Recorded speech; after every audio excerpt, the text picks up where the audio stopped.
दूर दूर क्यों है सजना जरा कोल ते आ साहां विच साह पाके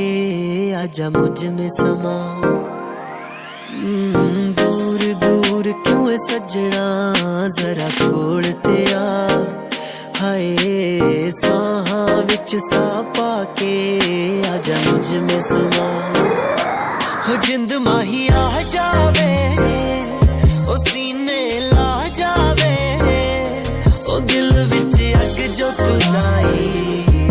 उसनू बुझा जावे